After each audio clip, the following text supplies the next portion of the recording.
नमस्कार, मी मृणाली पिळणकर. तुम्ही पाहत आहात LS मराठी. पाहुयात काही महत्त्वाच्या बातम्यांचा सुपरफास्ट आढावा.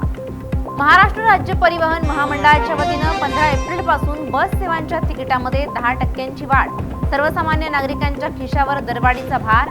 दरवाढ 15 जूनपर्यंत लागू असणार. पुणे विमानतळावर 90 विमान उड्डाणं रद्द. हवाई दलाच्या विमानाचा अपघात झाल्यामुळे पुणे विमानतळाची धावपट्टी काही तासांसाठी होती बंद. विदर्भात उष्णतेची लाट अधिक तीव्र. तापमान 42 ते 44 सेल्सिअसच्या पार. उष्णतेच्या तीव्रतेमुळे शाळांना सुट्टी जाहीर. अक्षय तृतीयेच्या निमित्तानं आंबे खरेदीसाठी बाजारपेठा गजबजल्या. शेकडो वर्षांपासून सुरू असलेल्या परंपरेमुळे आंबे खाण्याला विशेष महत्त्व. विविध आंबा दुकानांवर नागरिकांची मोठी गर्दी. भंडारा आयुध निर्माणीत गॅस टाकी बदलताना अपघात. 4 कामगार जखमी. ऍसिड विभागातील जुनी टाकी बदलण्याचं काम सुरू असताना तांत्रिक बिघाडामुळे अपघात. अक्षय तृतीयेला बालविवाह रोखण्यासाठी रायगड प्रशासन सज्ज. नियमांचं उल्लंघन केल्यास होणार कारवाई. बालविवाहाची अनिष्ट प्रथा समूळ नष्ट करण्यासाठी जिल्हा प्रशासनानं कंबर कसली. रुग्णवाहिका चालकाच्या निष्काळजीपणामुळे नवजात बाळाचा मृत्यू. अमरावतीच्या अचलपूरमधील घटनेनं खळबळ.